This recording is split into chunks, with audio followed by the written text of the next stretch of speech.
Because I run a job board, I talk to applicants almost every day. And many of the people I meet make the same mistake. They have no clear job search goals.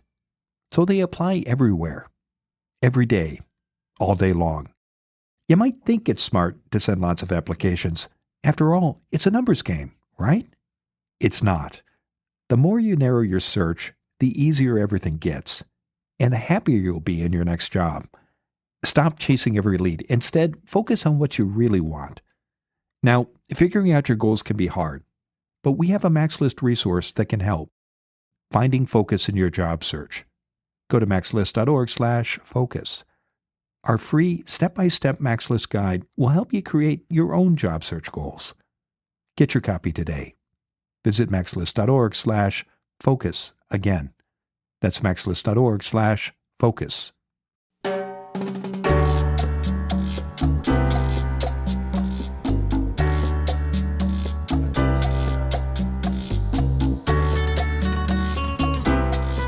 This is Find Your Dream Job, the podcast that helps you get hired, have the career you want, and make a difference in life.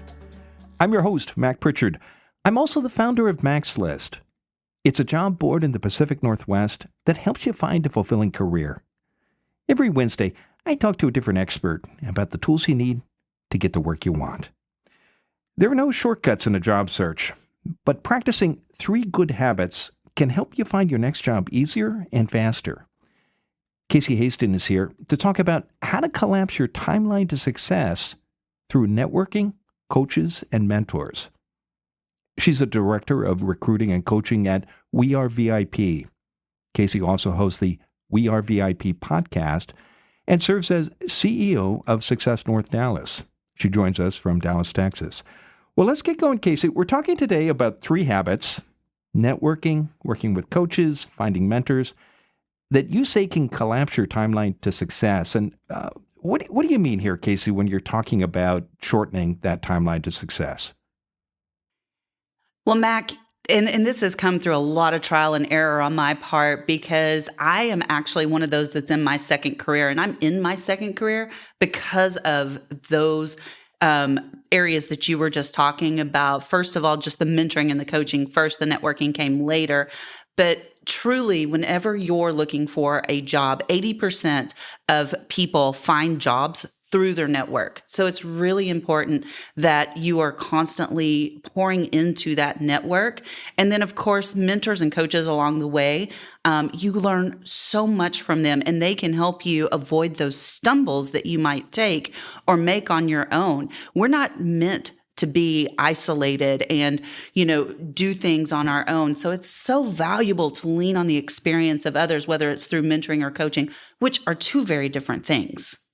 Talk more, Casey, about the difference these 3 habits make when you're looking for work, because you've got your own personal experience, but you're also the director of recruiting and coaching for an organization. So you see what has worked and hasn't worked with people who are doing job searches. So talk about the difference that practicing these 3 habits can make in your job search. Absolutely. So let's just start with networking first. One of the first things whenever I engage with a new candidate that I encourage them to do is to get out of their comfort zone. And by that, I mean, get out of your house. You've got to put yourself in positions where you will meet people, and that person you meet may not be the one that's going to help you. But hopefully, if you are networking and making a good impression, you're going to be top of mind for them whenever they meet someone that might be able to help you. So, and it's important to pour into that network before you need it. It's very disingenuous if you suddenly need a job and now you're starting to go out and network. And not that that's not a good time to do it. There's no wrong time to start networking. But I encourage you, if you start networking before you need your network, that network's going to be 100 times stronger when you do need it. The other thing, and I've got some examples here. First, I want to discuss the difference between a mentor and a coach. So, and a lot of people, talk about these 2 synonymously, but they're really very different. A mentor is someone that will share their life experiences along the way to help you, again, avoid those pitfalls and make it help you to hit that path a little bit straighter. So that's what I mean by collapsing the timeline. Instead of going in a zigzag, you're kind of going from point A to point B with the assistance of a mentor who's already been there and done that. A great example of this recently, so through Success North Dallas, we have a program called the Young Executives, and we provide mentorship. And starting next month, we've worked out a deal with the International Coaching Federation to provide pro bono coaching to our young executives, which is absolutely huge. But through this mentorship program, I paired a young mentee who is in technology with a mentor who also in technology, but has retired. And this mentor had been through some of the great corporations, like he started with McDonald's back when McDonald's was not even a franchise. But by joining those two together, he lends, decades and decades of experience seeing technology change over those decades to this young executive who's just getting started in their career. And that guidance can be invaluable. I mean, that's to me better than a college education. So a mentor relies on their experiences to help the mentee along the way. Now, where a coach differs, a coach is not there to tell you what to do or to give you the answers. A coach is there to unlock the potential within you, to guide you to your own conclusions, because we know when you come up with the path that you need to take, you're going to own it more. Rather than somebody telling you, you need to do this, you may not necessarily take that in and own that task. So a coach is there to ask those curious questions, to guide you along your own path, not using their experience at all. We call it in the coaching world, whenever you start using your own experience to help someone along the way, we call that getting in the sandbox, because we don't want to bring our experiences, our past beliefs into that sandbox. That is your place to play. We're just there to help you unlock the toys. Those are the three habits: networking, mentoring, and coaching.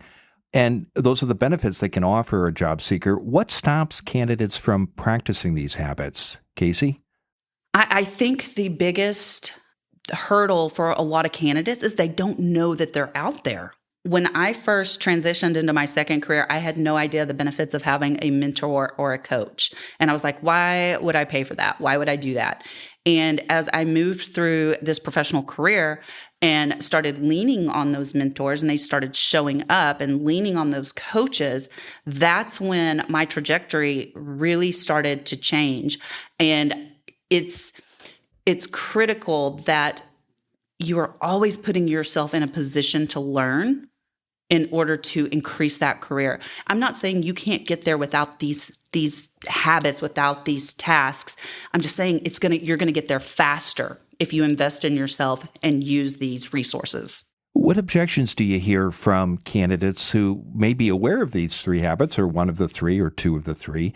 What objections do they have to practicing these habits, and how have you seen people overcome them? Well, let's start with networking. One of the biggest objections that I hear is, I don't have time, or I'm an introvert. That's a big one. And one of the ways that I help people that are introverts get over that particular objection is, first of all, again, you've got to get out of your comfort zone, and you've got to put yourself out there if you want people to find you. Whenever I'm talking about networking, one of the most critical pieces of networking is showing up. You've got to be in proximity to those people that can help you. You've got to be in the room. And the other objections that I hear to mentoring and coaching is kind of the same objections, is I can't afford it. And I understand that, and I understand that it can cost money, but I also encourage my candidates to invest in themselves. That should be your first investment. And typically, once someone engages with a mentor or a coach, they will find the value in return. The return on investment is way more than what they spent for the coach or the mentor. And to clarify, Casey, coaches are running a business. They're providing a service, and like any professional, they get paid for that. How about mentors? Are there professional mentors that charge for their services, or is this something that people do as a service to others just to give back? Typically, mentors do not charge. and where coaches do. Mentors are typically those that are giving back to society. I see a lot of people that, for example, I have 2 mentors right now. One of my mentors is a CEO of a very large company that she is just pouring back into the women's community through me. The other mentor is more of a life mentor who, again, is pouring in just to help me on the life side of my program. Now, coaches are a little bit different. They do charge for the most part, unless you have worked out a deal like what we've done with the International Coaching Federation North Texas chapter to provide those pro bono services to our young executives. But a coach will typically charge. And again, it's more for, it's like a brain hack, because when you pay for something, you're more likely to follow through on it. Well, we're going to take a break. Stay with us. When we return, Casey Hasten will continue to share her advice on 3 habits that can help you collapse your timeline to success.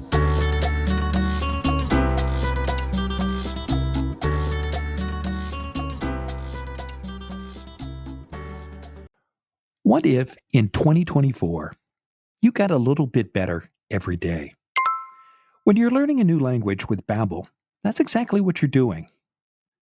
And if Babbel can help you start speaking a new language in just 3 weeks, imagine what you can do in a full year.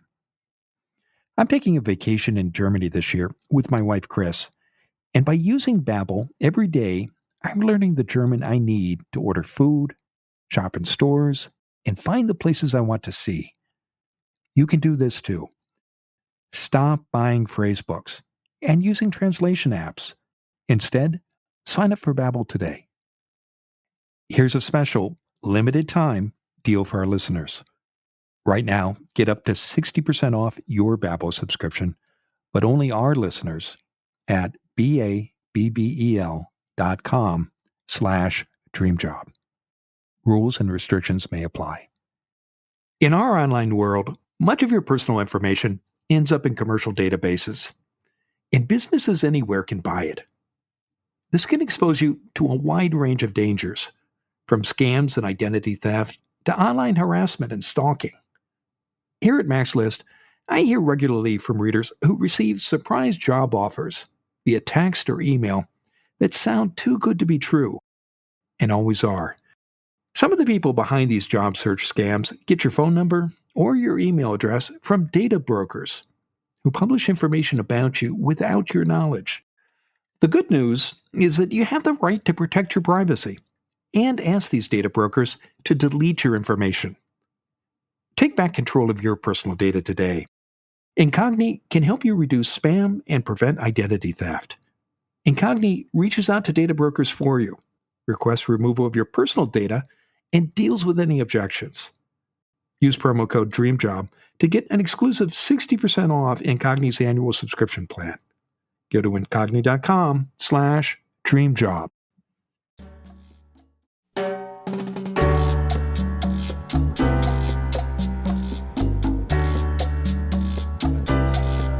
We're back in the MaxList studio. I'm talking with Casey Hasten. She's the Director of Recruiting and Coaching at We Are VIP. Casey also hosts the We Are VIP podcast and serves as CEO of Success North Dallas. She joins us from Dallas, Texas. Now, Casey, before the break, we were talking about how to collapse your timeline to success through 3 habits that you recommend: networking, working with coaches, finding mentors. And we talked about the 3 habits and the benefits to someone who's doing a job search of doing these things. Let's go through them one by one and just talk about how to do them well. So let's start with networking. You were saying one of the common objections from networking, people might say, oh, I'm an introvert. What do you say to people who say, I don't have a network? I don't know anybody. I can't network. Well, the first thing I would say is you got to start somewhere. And so I would recommend that you go out to LinkedIn has actually become a really good place to find groups that are local to you. So I would recommend starting a search there. Also, look on Meetup, look on what's the other big Eventbrite to find events that are coming up because people are posting those events quite frequently. And then when you're get ready to go to your first networking event, remember the 3 A's, okay? And I learned this from the master networker himself, Bill Wallace, who actually founded Success North Dallas 36 years ago. And he is probably one of the best networkers I've ever met in my life. And he taught us the 3 A's. And the first thing is you need to be available. If people can't find you, they can't network with you, they can't support you, they can't refer you to potential new opportunities. The second thing is you have to be approachable. When you walk into that room, don't walk in with your head low, your energy low, your shoulders down, and try to hide in a corner. That is not going to serve you. You might as well not even attend that networking event. And the third thing is be accountable. After you've attended this networking group, make sure that you are available for follow-up. One of the things that I love to do after I go attend a networking event is I schedule one-on-ones with the people that I feel like will best, either I can best serve or can help me. And that's another thing. I always go in with the mentality. There's a great book out there I love to read called The Go-Giver. And so I always enter a room with the intention to give value first. When you show up that way, then people are going to be more receptive to helping you. And Casey, can you, in the first segment, you talked about how working with a mentor can help you find a shorter path to your next job because you can benefit from someone's advice who's been there and has experience. Talk about how networking, the way you just outlined, can help you get your next job faster and easier. I can give you a perfect example of that. In fact, I just had a conversation with one of my mentees this morning that I helped to find a job. And it really hit 2 of these 3 areas that we're talking about, networking and then mentoring. Because first, he showed up to an event that I was hosting. Then and he followed all these 3 A's. He was available, he was approachable, he was accountable. And when I say accountable, he reached out to me after the meeting to help him with his job search. And I didn't do this in a recruiter capacity. I did this in a mentor capacity because his area of expertise doesn't fall in my wheelhouse for what I recruit for. And so we started walking through what he wanted to do. And it was really a great alignment because he was in the middle of switching careers and I had been through a career transition over a decade ago, a very significant career transfer. And he was doing the same thing. And so we really started walking through those steps and putting a plan in place, kind of much like I did, to help him get his dream job. And about 6 months ago, we managed to find the role that he wanted. And we did that because of the networking, because it just so happened that the hiring manager at this place was a good friend of mine. And she wasn't the hiring manager over this area, but she walked his resume over to the department that he wanted in, and he got that job. And he's been there for 6 months. Casey, you're a recruiter. Why does it make a difference when someone who maybe you don't know that well walks your resume over to a hiring manager? Why is that a powerful thing? It's a huge endorsement. It means somebody thought enough of you to bypass the system, to bypass the ATS system, which everybody knows is a black hole most of the time. And it shows confidence in their abilities. And that's a really good question too, Mac, because this person did not know my mentee, but she knew me and she trusted my recommendation of my mentee enough to put her name on the line to hand walk it over to the other departments. Let's talk about mentors. Again, in the first segment, you mentioned the difference a mentor can make in providing advice to help you shorten your timeline to success, to find that next job faster. Talk more, Casey, about the forms that mentorship can take and how. And are you working with just one person, or might you reach out to many people for help about particular subjects? What have you seen work in your experience as a recruiter and as a coach? So when you're working with mentors, as I mentioned earlier, I have 2 different mentors. I have one that's strictly business, And then I have another one that's more on the personal life side mentorship to make sure that I am, for example, making sure that I am taking time for self-care, that I'm taking time to recharge, that I'm taking time for vacations, which I have not done in a long time. So I need people like that to hold me accountable. And so when it comes to a mentor, it's important that you know exactly what you're wanting to accomplish. What part of that timeline do you want to collapse? Another example, I have a young mentee in the Young Executive Program that her goal was to move into management and enroll in her MBA. And she worked with a mentor who was in a very similar area as her. And it's not necessary that they be in the same industry or have the same career path, but it does help when you're working with a mentor. And so she's engaged with him, and very proud to say she is now in a management position. This was probably 8 months ago that this happened, and she's in a management position, and she starts her MBA in the fall. How did that relationship with the mentor help the person you just described move ahead? What difference? What did the mentor do for her? Well, I wasn't privy to their conversations, but I would assume he guided her along the path to, this is who you need to talk to. This is maybe the class you need to take in order to get those management skills. Here's how you demonstrate, even though you haven't actually managed, on your resume, why you're ready to start managing a team. Let's talk about coaches. Coaches, like mentors, can come in many forms. You might work with a career coach, perhaps a resume writer, maybe a LinkedIn specialist. Casey, what's your best advice for figuring out what kind of coaching you might need? And in addition to reaching out to the International Coaching Federation, what are other places you might look to find a coach? So I think other places you might look to find a coach would be online. There are a lot of coaches out there. I will tell you that. And not every coach is the same. And I think that it is, again, important to identify what it is you're trying to accomplish in your career. For example, when I took over Success North Dallas, I took over from the founder who had been there for 34 years. So going from a male to a female CEO is huge, not because of the gender issues or anything like that, but just it's a different mindset. And also taking over from someone who had run an organization for 34 years, that's a big change. And so when I was looking for a coach through that transition, I wanted someone who had been through something similar. And so my coach that I'm using right now, she is a CEO of a company, but she had just gone through a very similar transition where she took over from the founder of the company to become CEO. And so she'd already been through exactly what I was going through. And so she had already experienced a lot of those pitfalls, a lot of those, challenges and obstacles that she helped me work through in real time.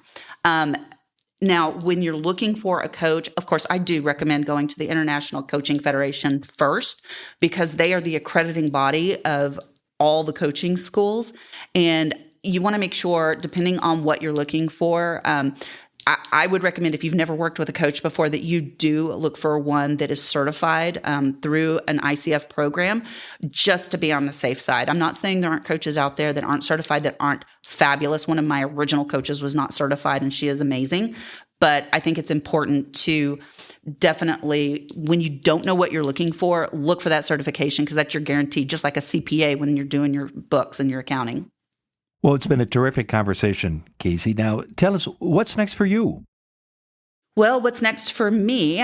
We have had some big news here at VIP. About a month and a half ago, we were acquired by another company, Smith & Howard. It's an interesting combination in that Smith & Howard is an accounting firm, and we recruit for accounting and finance. So they have wrapped us up in their portfolio of companies, and we're really excited about the opportunities that are come from that. And then the other thing that I am passionate about is just bringing thought leaders just like yourself onto the We Are VIP podcast, which is a career podcast as well, to share thoughts and insights and ways to just skyrocket your career.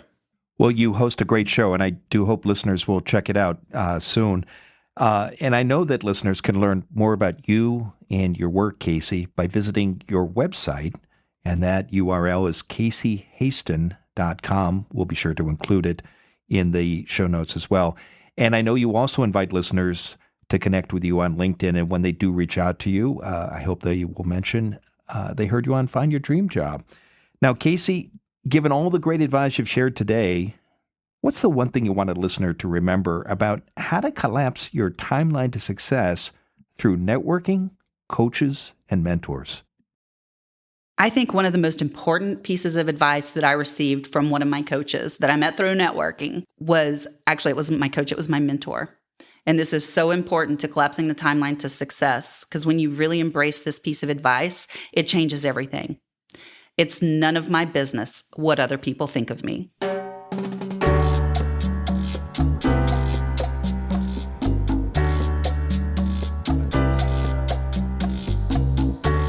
Next week, our guest will be Alicia Perkins. She's the founder of the Best You Academy. Alicia's company helps women advance strategically and elevate their influence, impact, and income without burnout or compromising values. Everybody has multiple skills. Which ones should you emphasize when applying for your next job? Join us next Wednesday when Alicia Perkins and I talk about the profitable skills that matter most to employers. Until next time, thanks for letting us help you find your dream job. This show is produced by MaxList. Susan Thornton Hoff schedules our guests and writes our newsletter. Lisa Kislenberry Anderson manages our social media. Our sound engineer and editor is Matt Fiorillo. Dawn Mole creates our transcripts, and our music is by Freddie Trujillo. This is Mac Pritchard. See you next week.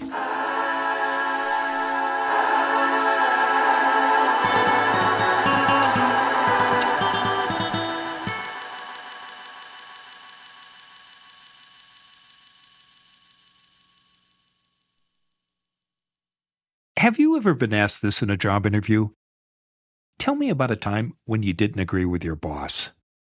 What would you say? This is what's called a behavioral interview question, and it's a common tactic. Employers use this kind of question to explore your fit for a job based on your past experience. It can be an easy question to answer if you have the right strategy.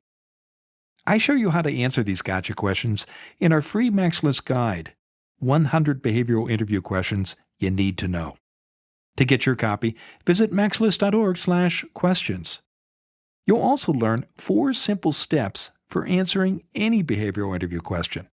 Again, that's maxlist.org/questions. You can count on getting these questions in your next interview. Why not get the answers before you walk into the interview room? Go to maxlist.org/questions.